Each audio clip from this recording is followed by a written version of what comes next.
Oh, man. He's clutch. That's not the guy you want up in a big situation. I mean, he does everything extremely well. I mean, obviously he closes the game out with an unbelievable diving catch. It is a wrap for Nino Niederreiter in a Hurricanes uniform. After 4 seasons in Raleigh, he's taking his talents to Nashville, where he signed a 2-year, $8 million deal. Niederreiter spent the last 4 years in Carolina after being acquired from Minnesota for Victor Rask. Last year was his most productive with 24 goals. Thursday was day 2 of the ACC kickoff in Charlotte, where talk of super conferences and realignment continued. This following the summer reveal that USC and UCLA plan to leave the Pac-12 for the Big Ten in 2024, which is all about revenue, if you ask anybody, and media deals. Head coach Mac Brown and Duke athletic director Nina King gave their thoughts on the impacts. I don't think it's best for college football to have 2 mega conferences and have 50 teams, because there's so many great programs that will not be able to compete. We've always been shifting. There's been conference realignment for years. Change is okay, and so it's my job to make sure that Duke is really well positioned to take advantage of what's coming in the future. This is NCN Sports. If you pay your city or town for electricity, you live in a public power community. When storms or other disasters damage your community's electric system, public power line workers respond first so they can make the scene safe for other first responders. It's difficult work, often in grueling and dangerous conditions. So be sure to give those folks in utility trucks room to work safely and keep your community powered. Learn more about public power at electricities.com. If you or someone you know has been the victim of a crime, the North Carolina Department of Public Safety Office of Victim Services is here to provide support. The office provides a range of free, confidential services to help you regain yourself, receive compensation for damages incurred, protect yourself and your family, and move beyond the stigma of being victimized. Visit ncdps.gov/4victims. That's ncdps.gov/4victims. Duke basketball revealed the non-conference schedule for the upcoming season, and John Shire's first game as Duke's head coach will be November 7th at Cameron Indoor Stadium against Jacksonville. Blue Devils will travel to Indy on November 15th for a showdown versus the defending national champion Kansas Jayhawks in the Champions Classic. They'll host Ohio State in the ACC Big Ten Challenge on November 30th and take on Iowa in Madison Square Garden on December 6th. A person familiar with the deal has told the Associated Press that free agent quarterback Josh Rosen will sign a 1-year contract with the Cleveland Browns today. It's another backup plan while the Browns await a ruling on Deshaun Watson. He's facing a possible suspension after being accused by 24 female massage therapists of sexual misconduct during sessions while he played for Houston. Rosen worked out this week with the Browns as they make contingency plans in case Watson is suspended by the NFL. Josh Zach, NCN Sports. The cold front that brought showers and thunderstorms yesterday has moved to the east. It's weak high-pressure loft that will build in, keeping it dry today, and the temperatures are rising. Partly to mostly sunny, hot and humid, the high in the lower to mid-90s. Tonight is mostly clear and warm, with the lows reaching the low 70s. Tomorrow, if you have outdoor plans, it's going to be hot. Make sure you don't push yourself too hard. The high in the mid-90s, it's partly to mostly sunny, maybe a thunderstorm on Sunday. I'm Mike Mays in the North Carolina News Network Weather Center. Good advice there, Mike. Thank you very much. It's now 72 degrees here at WCAB Studios in beautiful downtown hot Whiteside Road. It's 7:30. Time now for the Word of Faith Fellowship radio program. And with the program this morning is Ray Nino. Good morning. My name is Ray Nino. And as I always say, and will continue always to say, I'm glad to be here today. I actually am truly glad. It's been a while. Today, I'd like to share I feel a very personal message, not necessarily all of it, but when I studied it and when I was spending time with it, and so see myself in so many aspects of what it is and how God has brought me along in my life, to come to be where I am right here today. But today we're going to talk about Esau and Jacob. And the question that I'm asking at the beginning is, are you following in the steps of Esau? Or are you letting God change your life like Jacob? I can't say as much. It's very personal. But let me start. I'm going to read in Genesis 25:21. And it says, And Isaac prayed much to the Lord for his wife because she was unable to bear children. And the Lord granted his prayer, and Rebekah, his wife, became pregnant. The two children struggled together within her, and she said, if it is so that the Lord has heard our prayer, why am I like this? And she went on to inquire of God. You know, I mean, that was the struggle. The struggle had already started.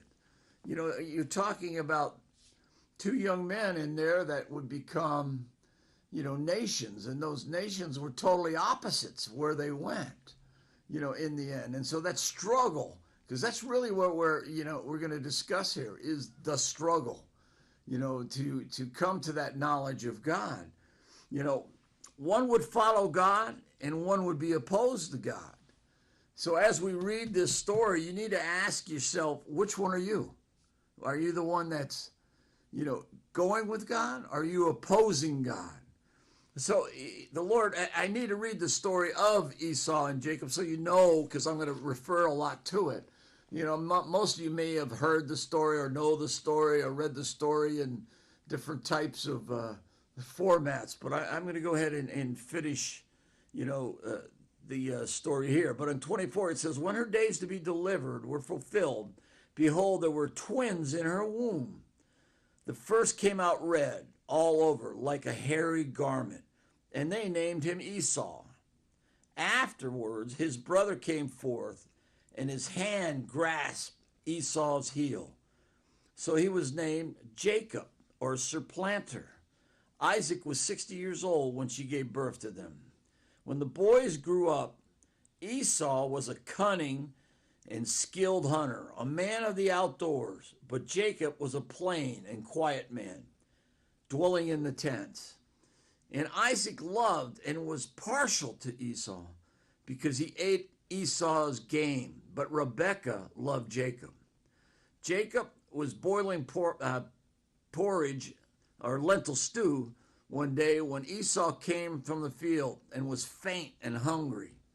You know, I mean, you got to begin to see, you know, he's out there just, I mean, hunters and people in game, they're out there, they just spend their lives out there. They just spend them. It's food. What are they going to eat? No. The only thing they're thinking about is hunting.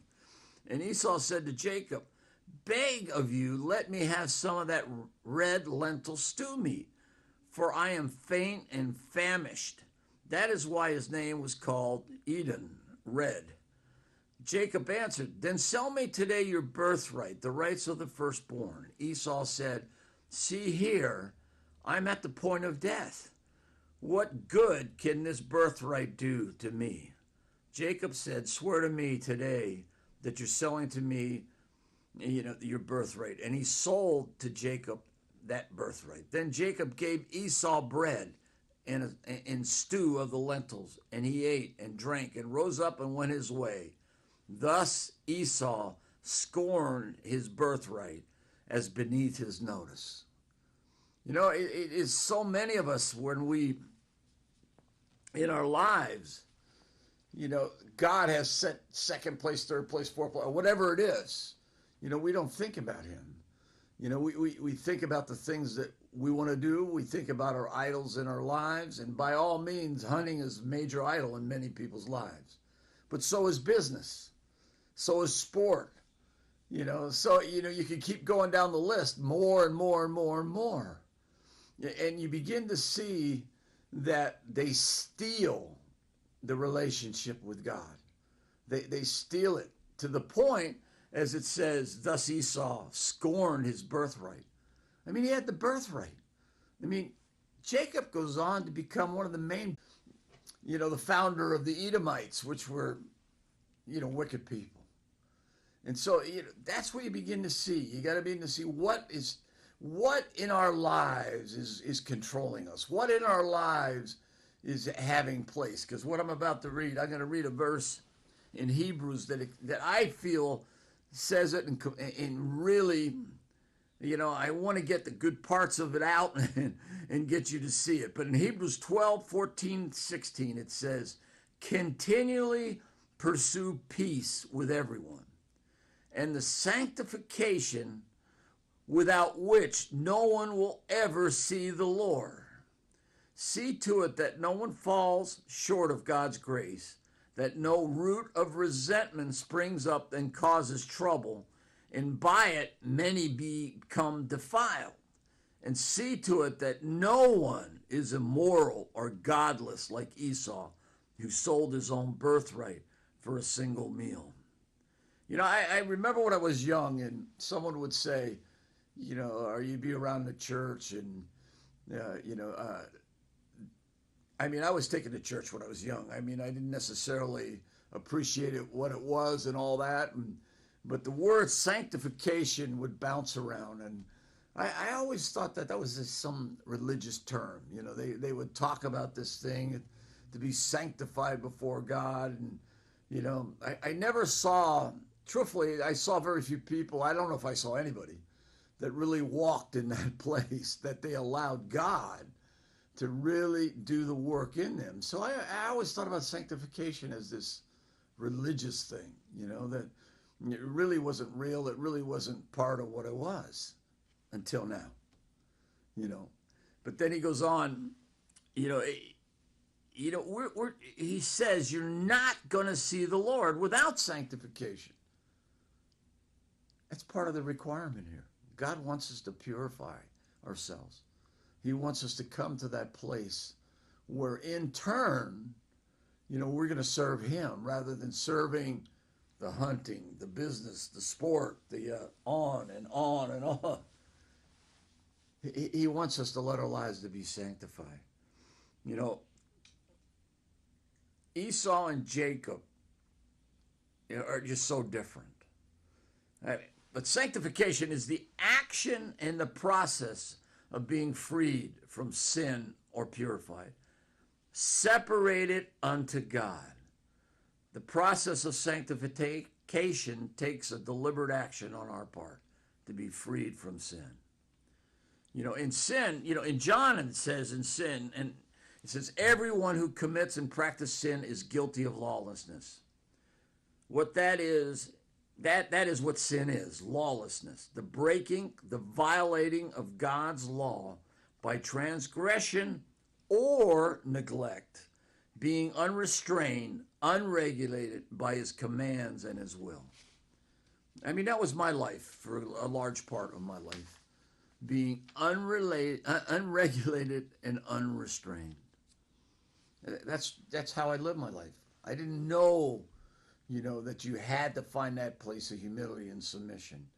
I didn't understand, like I said, what sanctification was, the separating of yourself from the very sin that was there. 1 Peter says in 1:15, but be like the Holy One who called you to be holy yourself in all your conduct. Be set apart from the world by your godly character and moral courage, because it's written, you shall be holy, set apart, for I am holy. That's the commandment. You know, it isn't some religious term here, sanctification. The commandment is we're to be holy like God is holy. You know, holy being, we're separated. It says being set apart from the world by your godly character and moral courage. You know what I mean? When you're unregulated and unrestrained and you do everything you want to do, you're not set apart from the world. And there is no moral courage that stands there. All that's there is rebellion. You know, the rebellion is forcing you to do, you know, what you want to do. But today, that's what we're talking about. We're talking about the holy call of God on our lives. And then we're also, I'm asking the question, and who of you will answer that call? I mean, I'm 70-some years old now, and it's taken time to understand the necessity to really find that place of humility and submission, and to allow God to bring me through the sanctification process, where slowly I'm separating those things out of my life I'm having moral courage. I'm getting to the point where I don't desire these things anymore. I always thought, oh yeah, well, I want to do that. And that's what so many people, they go to church and they hear about God. They love to sing. They love the worship.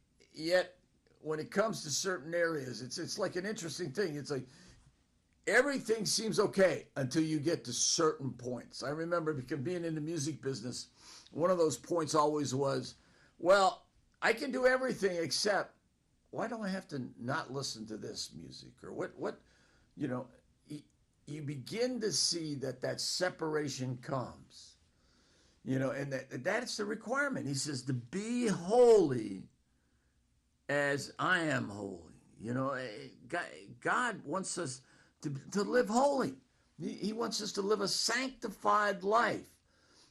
I mean, I probably could keep saying that over and over and over here, and I probably will say it over and over a bunch more, but you've got to begin to learn. You got to come out from among them. You got to be separate. You know, separate. You live in the world, yes, but you can't be party to all the things that are there. Listen, I've watched too many people. They've allowed those things to come in their lives. Those things eventually ruled their lives.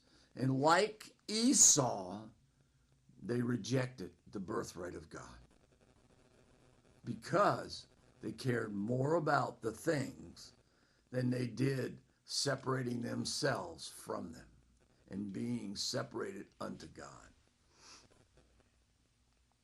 Now, Esau, I want to talk about Esau a little bit because you can begin to see, and when I talk about Esau, it's not just Esau.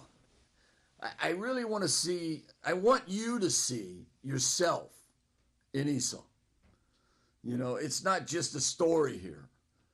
You know, there are moral statements being made. There are, God's trying to show you in Esau what the problems were and what became and what happened because of those problems. Now, what really occupied Esau's life? Obviously, we already talked. He was a hunter. He was an outdoorsman. This was the idols in his life. You know, it said he was a wanderer. He didn't know where he was. He was here. He was there. You know, and like he showed up when Jacob was cooking the lentils. He showed up. He was totally exhausted. You know, from what? Being out there doing what he wanted to do. You know, he's not even caring about his own body when he says, hey, I'm at the end. You know, all I want is this bowl of lentils.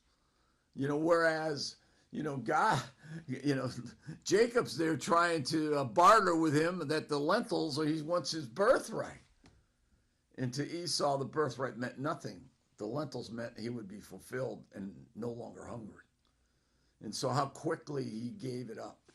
But again, think about your own life. Think about my life. What areas in my life did I care more about? You know, it's an interesting thing. You know, some of you hunters may think I'm picking on you here, but I'm going to talk about it.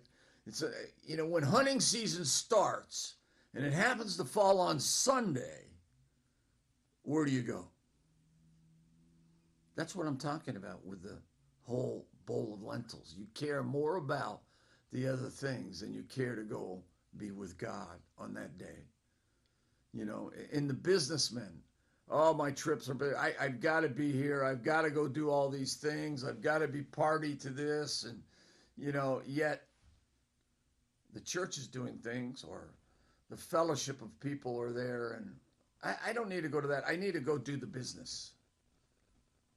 The bowl of lentils meant more than the birthright of God. That's what it was, truth, and that's what it's truth that's in you. It said in Genesis 25:27, when the boys grew up, Esau was a capable and skilled hunter, a man of outdoors, but Jacob was a quiet man. You know, that's what we're looking at. He was the outdoorsman, and it shows it there. He says, many of us, including ourselves, we're like Jacob. And then secondly, Jacob, you know, what did he do? You know, when you get in the midst of things and you allow yourself not really to be locked in with God, or, you know, listening to his voice and all that, you begin to gather around areas. And, you know, Jacob ended up marrying 2 women. And the 2 women that Jacob married, you know, are described as adulterous and idolatrous. You know, they're linked to harlotry in their name and the jewelry and the perfumes. You know, this is what happens. You go out, you go do things, you party to all these things, and the next thing, you're more than party, you're joining with them. You know, you're being part way beyond anything that you need to be. And these women, you know, that he was part of, I mean, they were wicked. They were wicked women. They were from a wicked, you know, group of people. I mean, it's a sad thing where we go. And again, I always look back at myself and I think, you know, what did I submerge myself in, you know? You know, and you look at all the entertainment and you look at all the junk that was around and you know, I look how it affected me. I look at, you know, it just had so much then hold of you, so that when you really wanted to walk and be separated unto God and understand sanctification in your life, you were so caught up in the other things, you couldn't see the path forward. All you saw was, hey, I like to do these things. I enjoy doing these things, you know, in it. It also says in the first verse in Hebrews, it says, see that no root of resentment springs up and causes trouble, and by it be defiled. And that's what happened with Esau. And that's what happened with many of us. We begin to get upset at the different circumstances or people, and we think that, you know, they're trying to help us, but, you know, we take resentment. You know, we become resentment, and it springs up and causes trouble. Well, it caused trouble for Esau. It caused trouble to the point that he rejected God, and he rejected basically his birthright. And because Esau defiled himself, you know, because of the wives that he basically married. Now, Esau's disregard for his birthright is in Genesis, again, where I read, it says, Esau said, see here, I'm at the point of death. What good can this birthright do for me? And that's where many of you need to look at, where are you at this point in your life? You know, are you pulling toward God? Are you really allowing God to do the work in you? Are you really allowing him to begin to do that sanctification process? Are you letting the blood of Jesus cleanse you? Because that's what it takes. And that happens through submission. I want to tell you a story about a young man. Long before we came down here to the church, we were visiting the church, and there was a weekend that they were going to have a youth seminar.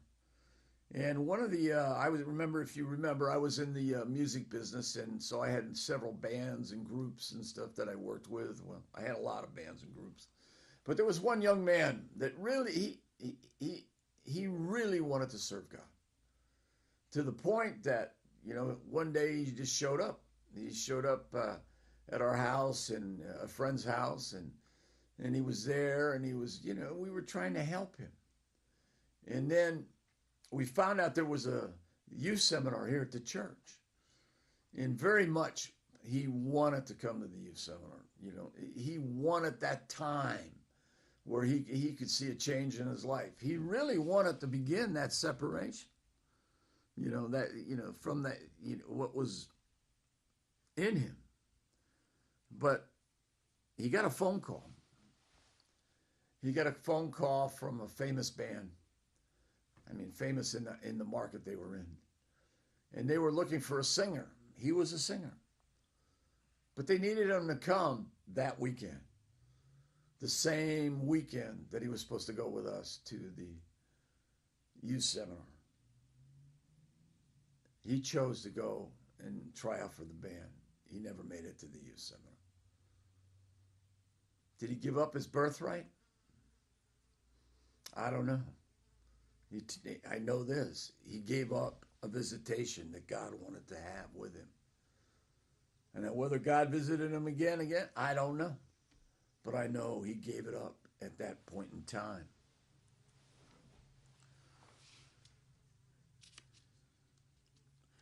I want to read this verse in Luke because this pretty much says what I'm trying to say. In Luke 19:41, and he said, as Jesus approached, he saw the city.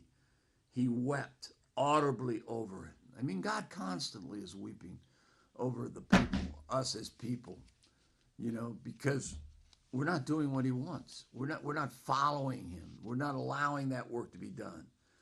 He was exclaiming, would that you had known personally, even at least in this day, the things that make for peace, for freedom, from all the distresses that are experienced as a result of sin, upon which your peace, your security, your safety, your prosperity, and happiness depends.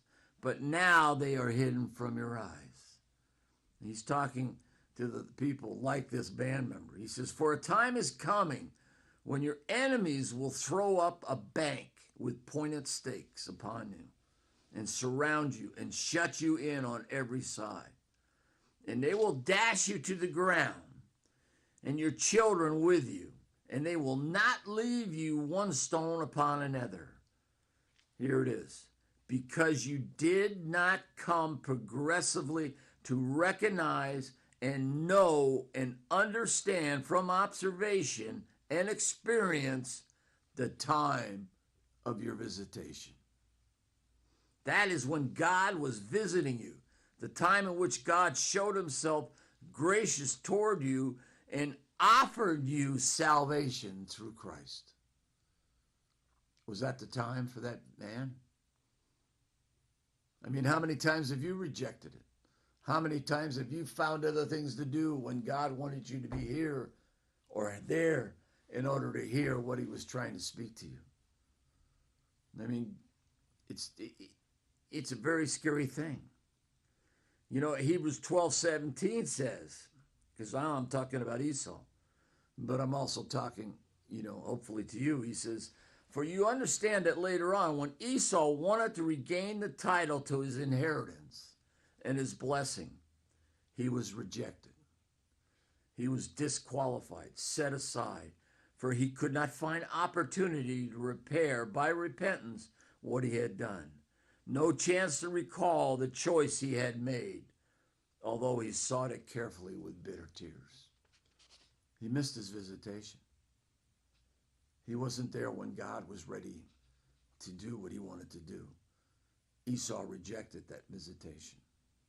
This young band member rejected the visitation that God had for him. You got to begin to see the importance of this, what God is trying to do. You've got to be available and ready to answer his call. Jacob now, on the other hand, and I so this is the part when I said this is very personal. I so relate to Jacob. And part of these things that I'm going to say is why I relate to him. He was a supplanter. He was a schemer. He was a trickster. He was a swindler. Truthfully, he was a wheeler dealer. In a good portion of my life, I was a wheeler dealer. I knew how to make deals. I knew how to get out of problems. I'd make a deal. And that was Jacob. He entered the world as grasping his brother's heel. He was he was trying to take his place, and he did. He swindled Esau out of his birthright for a cup of soup. Then him and his mother tricked his dad into believing he was Esau, and Jacob blessed him with Esau's birthright. I mean, that's who he was. Then after being gone for many years, he began facing the reality, because he left to get a wife, and he raised a family. He moved off, and he was there, and he became rich, and full. He was doing quite well.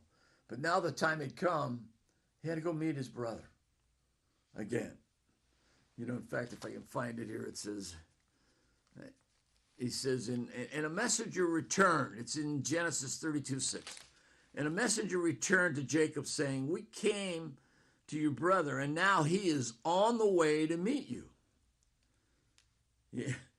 I mean, at this point in time, I think Jacob was beside himself. He didn't know what to do.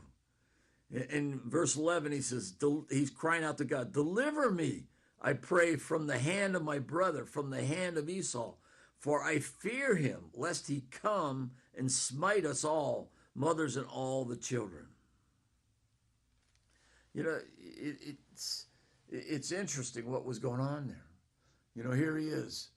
You know, he's gone off, everything's great, and now he comes back to encounter what? The sin of his life. You know, where he had supplanted, schemed, tricked, and swindled. How many times do we come back to those same places in our lives when we begin to realize all the things that we did were not right?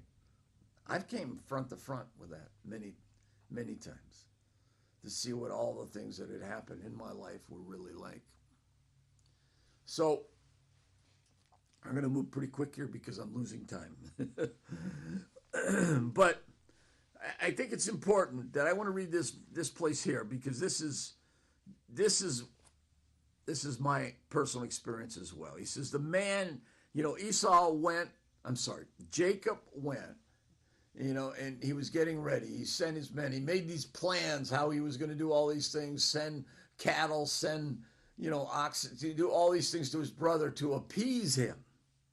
That's what he was doing. He was trying to figure out ways to make it work. You know, and then at that night he left by himself. He went with his wife and stuff, and then he went by himself. And while he was by himself, it says the man, and the man is capitalized. So it's actually obviously, and God asked him. And I'm sorry. Here it is in 22. He says, but he rose up that same night and took his 2 wives and his 2 servants and his 11 sons and passed over the fork. And he took them and sent them across the brook also, and he sent over all that he had. And Jacob was left alone, and a man, and it's capital, and that's God, wrestled with him until daybreak. And when the man saw that he did not prevail against Jacob, he touched the hollow of his thigh, and Jacob's thigh was put out of joint as he wrestled with him. And then he said, let me go, for day is breaking. But Jacob said, I'll not let go unless you declare a blessing unto me. And the man asked him, what's your name? In shock of realization, whispering, he said, Jacob, supplanter, schemer, trickster, swindler. And he said, your name shall be called no more Jacob. He's not going to be the swindler, you know, the scammer and all that anymore. He says, it's not going to be that. You know, he says, but you're going to be Israel, a contender with God. For you have contended and have power with God and all men.